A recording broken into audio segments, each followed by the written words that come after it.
కట్టుకున్నవాడు, నాకే కష్టం రాకుండా చూసుకునే నా మొగుడు. ఈరోజు అమ్మాయి గారి మాటల్లో కవిత్వంతో పర్వాలు తొక్కుతున్నాయి. ఇంతటి విషయం ఏమిటో? ఈ రోజు నా జీవితంలో మర్చిపోలేని రోజండి.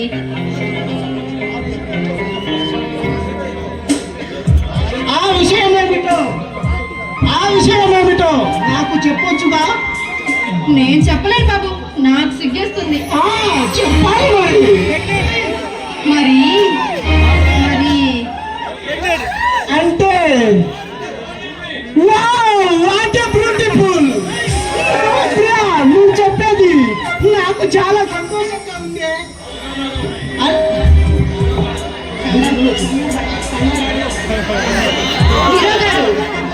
అవునండి, ఈ పరశురాంకి పోటీగా మన ఇంట్లో ఒక బుల్లి పరశురాం పుట్టబోతున్నాడు. ఎంత తీయటి కబురు చెప్పినందుకు, ఇంతటి తీయటి కబురు చెప్పినందుకు నాకు చాలా సంతోషం ఉంది సుమా.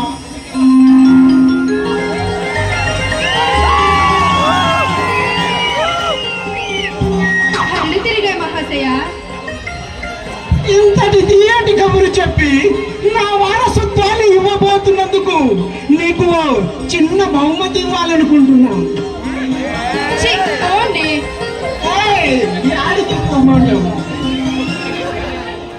ఇంతకీ ఇందాక అక్కడ చూసిన ఫైల్ ఏంటండి?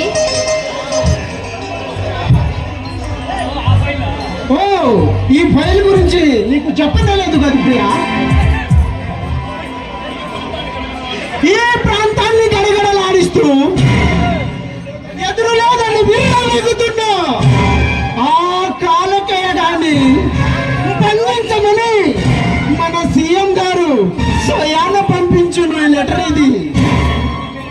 కాలకేయ అంటే మన కారాపూడి సెంటర్ లో బాంబులు పెట్టి అమాయక ప్రజల ప్రాణాలు పొట్టలు పెట్టుకున్న ఆ దుర్మార్గుడేనా? అవును సుమా, ఆ కుత్తే నా కొడుకు చేసే అరాచకాలకు ఈ అభివృద్ధిలో మొదలు లేక తెగ రెచ్చిపోతున్నాడు.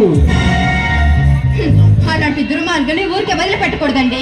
వాళ్ళని వెంటనే అరెస్ట్ చేసి ఈ సీమను ప్రశాంత సీమగా మార్చండి. నీకు వాడంటే కొద్ది కూడా భయం లేదా? భయమా? నాకెందుకండి భయం? అయినా సిన్సియర్ పోలీస్ ఆఫీసర్ పరశురాం భార్యనండి, నేనెందుకు భయపడతాను?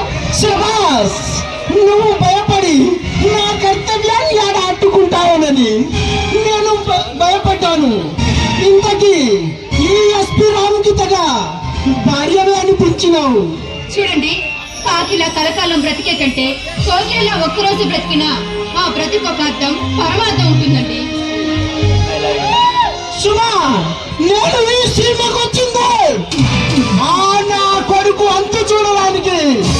వాడికి ఇక నుంచి ప్రతి రాత్రి ఈ అమ్మగన్నము తప్పదు సుమా. వాడి సంగతి తర్వాత చూద్దాం, కానీ ముందు మీరండి తిప్పించేది.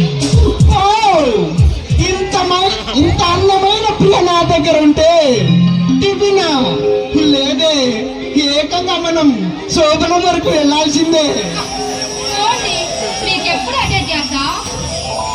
ప్రియా, నువ్వు లేకుండా నేను లేను ప్రియా.